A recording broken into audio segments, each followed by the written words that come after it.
Hi, I'm Paul Germain, and welcome to another session of Smart Boating. If you've watched the show before, you understand that what we do is provide a little bit of information to help you make smarter decisions and have more fun in the water. And that's the case today. So we're at West Marine in Woburn, Mass, and we're going to learn more about marine electronics. And joining us is Hector Rivera, who's the electronics specialist and a sales manager here at the store.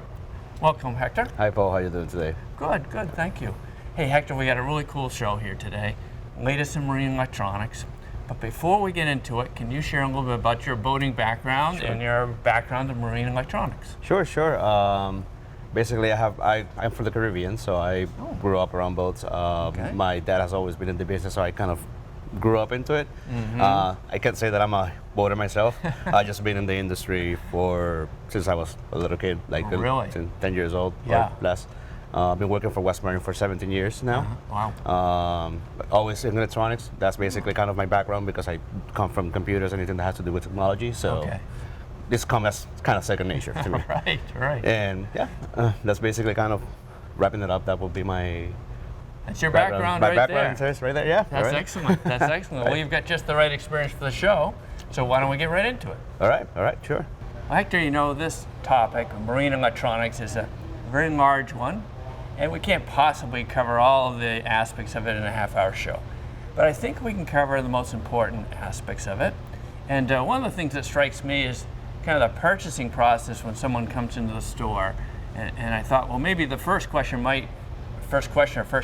might be the application that they're trying to fulfill. Is that true? That's absolutely right. Yeah. And apart from application, Paul, you also have size to take in mind. Size of the screen. Size of the screen. So what, like a 7-inch or a 10-inch or 12? How much real estate they have to work with? To work with, exactly. Right. Exactly, and that also will impact or determine the budget as well. The budget, the screen size and the capabilities. Exactly.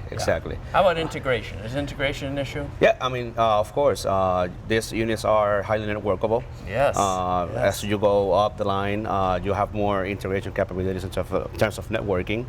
All of them at some capacity will have some level of integration with other systems. Because they're going to these standards like NEMA, right? Exactly. That's absolutely correct. Tie that system together. Now, the way you've got things grouped over here, you've got some simple fish finders on the bottom, right? That's correct. Correct. These units here will be more tailored to the customer that is only interested in fishing. Yes. Especially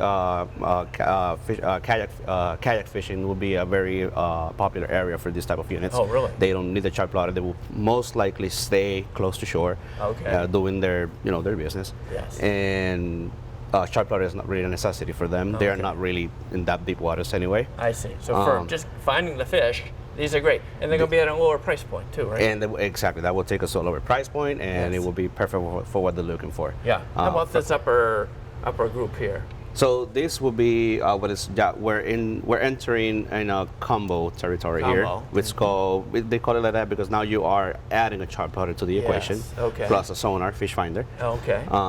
How about if we start over here? What's the difference as we go across? So in these units that we got over here from Garmin, Garmin offerings, main difference between the units will be size. Size, okay. Apart from size, in the 4 and 6 inches that we have here, main difference will be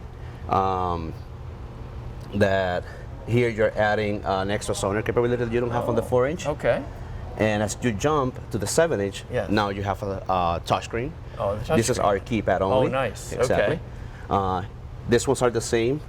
Basically, it's just keep adding sonar features. If we jump to the 9-inch, and start going into it,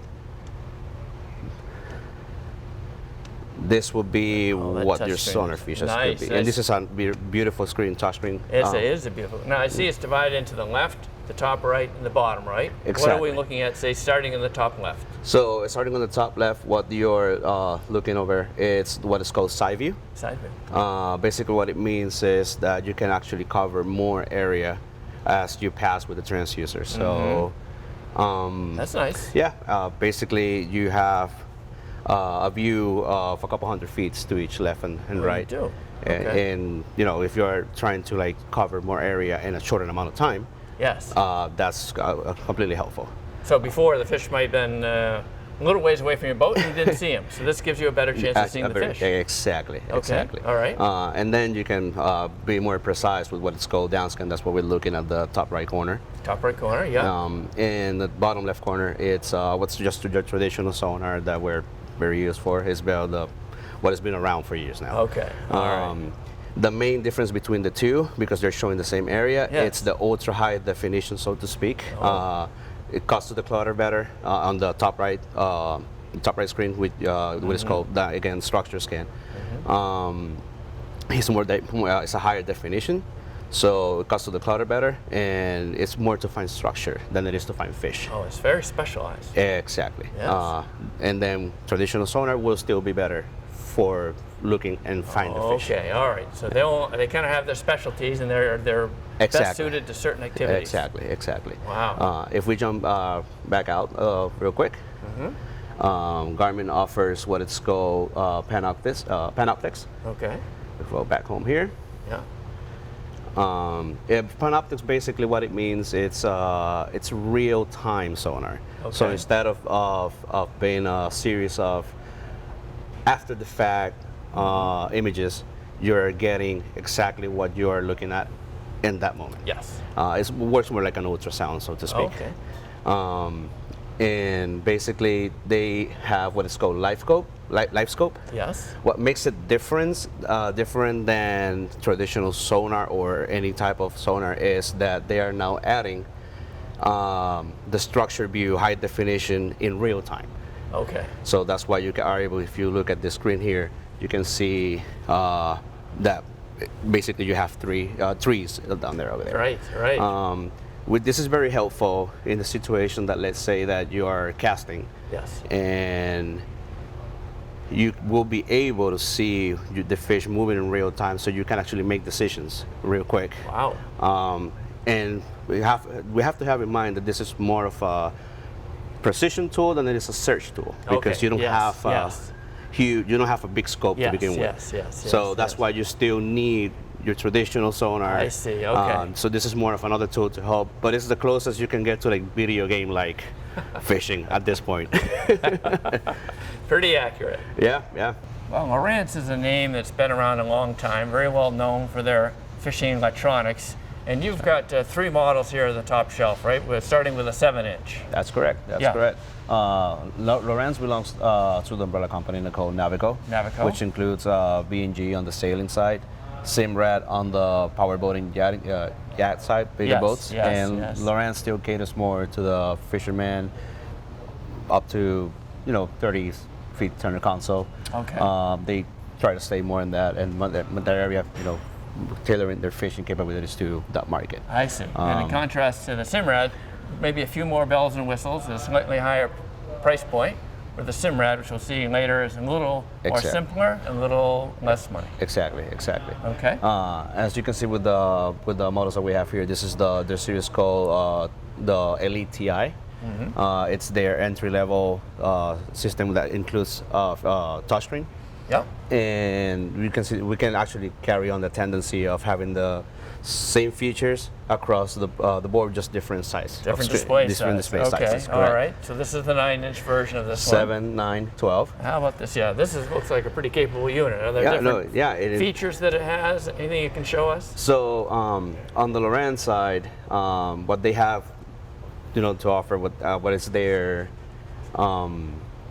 what they have to bring to the table, it's what it's called fish reveal, which is it's a very, very useful tool.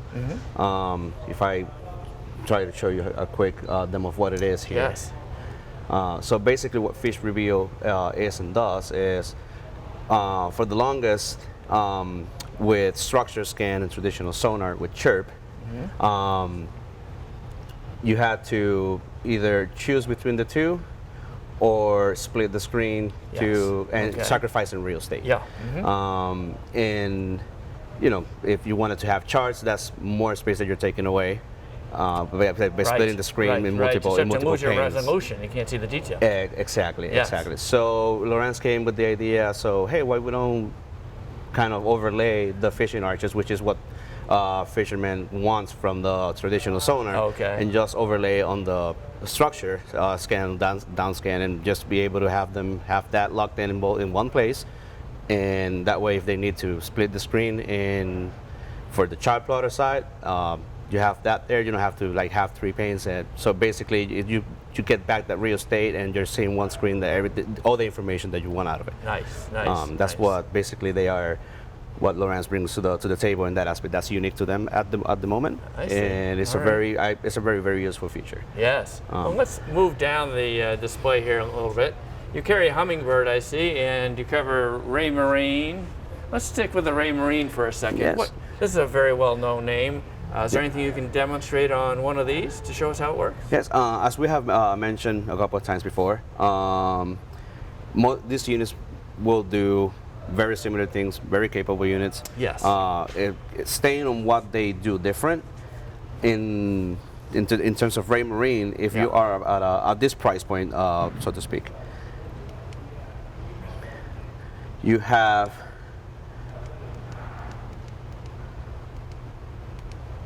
.3D sonar. Oh, nice. It's the only manufacturer, only brand that brings that at this price point. Really? You can have this in Simrad or Garmin, but you have to pay a premium for it. Oh, I see. Yes. Okay. So Raymarine kind of were very diligent and very so they were able to put that technology into a more affordable package and just be able to trickle down to their entry-level units. Wow, that's neat. That's neat. And basically, what the technology does, what it is, it's now you are combining your side vision and your down vision into a 3D image. Okay. And you have your contour relief, and you can actually see the bottom of the ocean with basically with the rices, the fish, and it's I mean, it's a very helpful tool. Right Yeah, there. that's a neat feature. Yeah. That's a neat feature. Now, if we slide down here a little bit, you've got Hummingbird. I oftentimes think of Hummingbirds with freshwater use, which I think when they made their name. Yep. So it's nice that you have that part of the selection if someone's doing that type of application. Yeah, and that's still very true. They have been pioneers in the industry with a lot of the fishing technologies all of these other manufacturers are using now in some form or some shape or form. Yes. They pretty much were the ones at some point that they came up with it. Right. The structure sonar being one of them. Yes. They still have the only 360 sonar, which means that now you're looking all around the boat instead of just down or forward, or now you have your all around. Yes, 360-degree view. Yeah. It's still very because it's such a high frequency type of technology. It will be much better on freshwater, like we were talking about. Okay. All right. And if we slide back this way, you've got some offerings from Simrad. How about this one here? It looks like a middle of the line. Yeah. And this is again under the Navico umbrella. Under the Navico umbrella, that's correct. And again, same features across the board: 5, 7, 9 inch. Okay. This units here, we were talking about Simrad being more of a higher yachting level, but they kind of realized that there was a hole in the market that nobody was catering to, which is the customer that doesn't really care about all this fancy fishing technologies. Right. You just want to go out cruising in the weekend with the family. Yeah. And you only want to know your depth and your charting, your navigation. Yeah. And basically you're gonna have the same level of cartography on all of them. But no extra features like side scan, down scan, 3D sonar. Just your traditional sonar, your charting and basic navigation, get the job done, go out and do your thing. Well, Hector, for so many of the electronics packages these days, integration is a big deal, and integration of radar into the various other features is a really important part of it. Can you help us understand this closed array and open array, what the differences are in terms of how they operate and their size and range, to just give us a foundation? Yeah, definitely. An open array system is comprised of two components. You have your pedestal and your array. It can range from anywhere from 4 feet to 6 feet for the array, and the pedestal itself can go all the way from 4 kilowatts to 120 kilowatts of power. Basically, what that means in simple terms is more power, more range, more distance, better target separation, but also it comes at a cooperative price, and also real estate. Yeah, so this is, when we're talking about open array, we'd see a sweeping arm. You might see it on a commercial ship or a Navy ship or something like that. They're open array radar. So great strength, great resolution. Can be a little on the pricey side for the recreational boat. That's correct. That's correct. That's correct. This is a closed array here. Tell us a little bit about this family. So closed array or domes, as we in the commercial world kind of call them. They will still be good for a good range. It's just that, versus when you got an open array for 72 nautical miles, for example. Right. This will only be good up to 36. 36. But then again, 36, it's plenty. That's quite a distance. 36. It's plenty. And now, have these changed in terms of their technologies? In recent years? In recent years, yes. That's actually one of the things that all manufacturers have been doing in the last couple of years with their technology is moving away from magnetron-based radars. Okay. So that equals radiation, and now they're using solid states. But apart from the safety part of it, moving away from that means that now you don't have to wait for startup time, so it's instant on. Wow, nice. And you don't have to sit and wait for the radar to start picking up. Now you just turn it on and it goes. Just goes. And another thing is that now you're not sacrificing distance in terms of when the radar starts picking back. Okay. Before you will start seeing objects at about 100 feet away. Yes. When you actually need to know in your vicinity what's close to you. Okay. Solid state technology helps with that, reducing that from 180 feet to 10. Wow. So now you can actually see the pylon that it's right can do some damage if you hit it. Exactly, and just be out. And another thing is that the definition is so high, and still so powerful without having to go to an open array. If there's pylons coming up to a feet out of the water, you're gonna still be able to pick them up. Wow. Even though if they're not like just coming out that much, just above the surface, just a little bit, you will see that on the radar. Wow. And that's for another thing, which is very totally went over my head. Another thing that is very, very important for sailboaters is power. And when I mean power, I mean savings. Okay. Because they run on a limited amount of power. Yes. These units consumes third of or way less than what an old radar will be. Okay. So that's something very, very, very important. So there's a lot of good reasons to not only look at the electronics in your dash, but also the radar that's supplying some of the information. Exactly. And another thing is that they have different modes now, ranging from what is called offshore, harbor, birds, and if you use your radar thinking of it as a safety feature, you will probably use it once or twice a year. Right. If you use it as a fish finder, which is what birdsight allows you to do, because now you're seeing flocks of bird, meaning that there's fish there. Yes. Now you're using your radar as a fish finder. Yes. Now that means that you're going to be using the radar more as well. Wow. So you get your return on investment is going to be way faster, and it's going to be. Now it's not only we cannot only think about it. It's just a safety feature anymore. It's more to it nowadays. Very good point. Well, Hector, one of the exciting new developments in electronics over the years is the interconnectivity, or the ability to network the different devices together. And you've got a diagram here. Can you show us a little bit about how that works? Yeah, definitely, Paul. We have this is tailored to Raymarine, but it translates well to any other manufacturer. Sure. Basically, what we're seeing here. Yes. It's you have your main chart put at the starting point of your networking. Yes.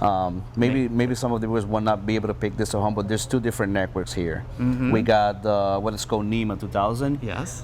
In Raymarine, NEMA 2000 is called C-Talk. Okay. The same thing, just proprietary naming. Yeah. It's highlighted in blue. Okay. And what is highlighted in green is the high-speed network. Yes. Main difference between the two networks are interconnectivity with NEMA 2000 or CTOC. It can be done across different brands. Yes. Okay. All right. Then high-speed network has to be same manufacturer brand. Right. So stuff like going to the NEMA side of things. Yes. Things like your instruments, Yes. autopilot, Okay.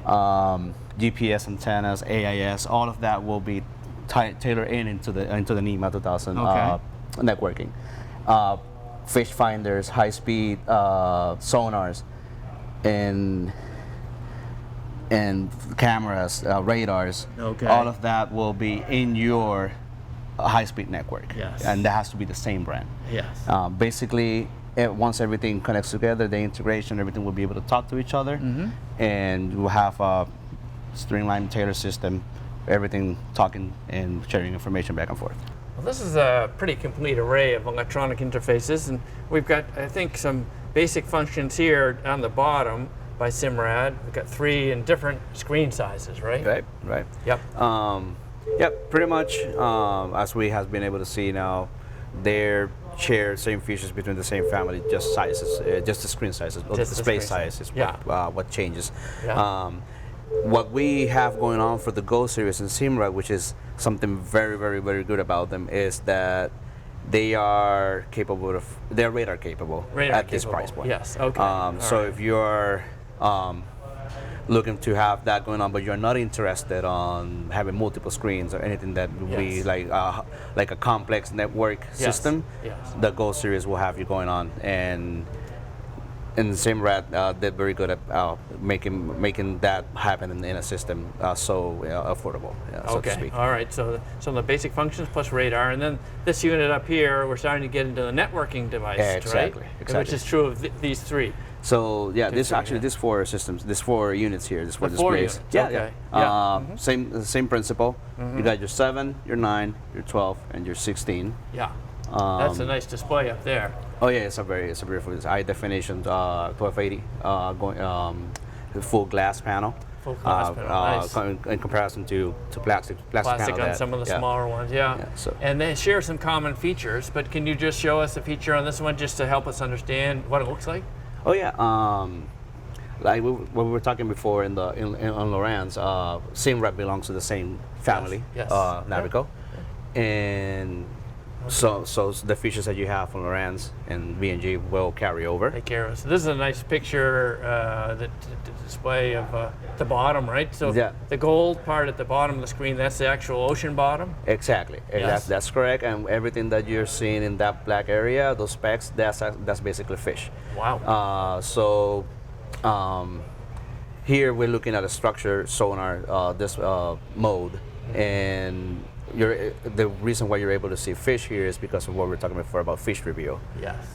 So you still have that capability of being able to see fish in the structure sonar, which again save your real estate, and in a screen this big now, and with that high definition, it's perfect. Hector, you've got an impressive group of items from Raymarine. What's the difference between the 2 rows? Yeah, pulp. So again, keeping on the tendency, same class, different sizes, same features across them. I see. If we look at the bottom row and the top row go together, the main difference between the systems is bottom row is touchscreen only. Okay. It will do the same features at the top row, nothing different, just a touchscreen only. Okay. And if we look at the top row, then you got a hybrid system. So if you want that versatility and that redundancy of having the touchscreen plus the keypad for rougher conditions and what is moving, then you have that available to you. That's nice to have. Now, if we look at this screen in the top right-hand corner here, can you explain? Well, let's get actually 4 pictures displayed on the screen. What's going on there? So what we're looking at here is Fleur. It's a company that owns Raymarine. Been able to do that, they actually have some features that, even though you can interconnect the Fleur system with any other brand, there are things that are only going on for Raymarine. Sure. And one of those features is what we're looking at the top left corner, which is augmented reality. Oh. And what that means is that any sort of object, AIS, targets, waypoints, you will be able to see them on the camera display. Interesting. And you can actually interact with it. Oh. So because you're looking at the camera view and you're actually seeing those labels represents targets, you will be able to do changes on the fly and do better calculations when you're on complex navigational situations. Wow. And you can, like I said before, you can fully interact with those targets. So if it's an AIS target, for example, and you move to the screen and you touch it, you will be able to do a direct call, see the information of the boat that is in front of you. And that is only going on for Raymarine at the moment. Okay. Well, the Garmin line, particularly the larger electronics, is very extensive, and I see we've got a few here on the wall. What's the difference on these three here? Is it just size of the screen? Apart from the size of the screen, Garmin doesn't offer a hybrid system like Raymarine and Simrad does. Yeah. So they have touchscreen only units. Yep. And touchpad only units. I see. Okay. Like the classic keypad, and which a lot of customers should prefer. Yeah. And basically that's you choose between the two. Okay. And how about up here? What are we looking at? So, and if we look at the screen on the top left corner, Garmin philosophy has always been simplicity. Oh. Try to keep it as simple as possible for the user and as user friendly as possible. Yes. And in keeping on that philosophy, they come up with technologies to make life easier for you. Right. And a good example of that is what it's called relief shading. It's a new technology that they came up fairly recent. And what it is in a nutshell is they're using satellite imagery to be able to give you the difference in depths with color keying, pretty much. So if we take a look at the screen, the blue area represents a shallower area because it's closer to shore. Oh, all right. And basically all the waters that go deeper and That's deeper. the deep water. Yeah, exactly. It's highly customizable as well. Right now it's on demo mode, but you can actually go in and have more chroma areas, so you can actually keep adding to that range of colors. I think granularity. Yeah, that's really cool. Yeah.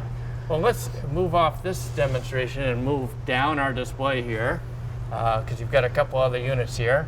Yeah. You've got three down the bottom here. What's the common thread there? So this is actually the flagship units from Garmin. Sorry. From Garmin. And we're keeping the tendency of same features, different sizes. Okay.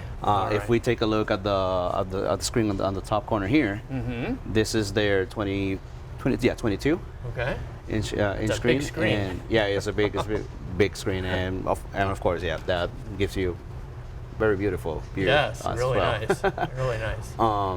Garmin also has they have a partnership with SiriusXM for weather, and that's also the same for other manufacturers. But what Garmin has going on for them is called fish mapping. Fish mapping. You need a satellite receiver for this, with SiriusXM service. But once you have that integrated into the system, what fish mapping is, in simple terms, is you can see where the concentration of specific type of fishes and bait fish are. Really? Making it's almost cheating at this point when you go out to fishing with these fishes. But I mean, again, very, very, very, very good feature to have.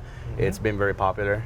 Well, Hector, it's hard to believe, but it's time to wrap up the show today. And we've really covered a lot of ground in terms of marine electronics. There's a lot of interesting stuff going on there. Is there anything you'd like to add before we wrap up the show? Yes. It's a changing world. Electronics are not exception. They are constantly changing, new improvements, new technologies, new aids, new safety features. Right. And marine electronics are no exception to that. No. And so if you want to keep up to date and be aware of what's happening, I highly urge to anybody that wants to have that information vested into them to visit their local marine store and go for it and get that up to them so they can see what's going on out there. Right. And see what they're probably missing out, that they will be, I never knew that was actually something that that was available to me, and I think I could make good use of this. Yeah, exactly. And do you guys have a way for people to either contact West Marine by phone or by web if they've got questions? Yeah, definitely. Yeah, there's our website, www.westmarine.com. You guys got it right there. It's the full store over there for them to check out. Right there. Exactly. All right. Well, thank you. All right. No problem. And thank you, Smart Boating viewers, for joining us today. If you got comments or questions, please visit us at our website, www.smartboatingus.com. Thank you.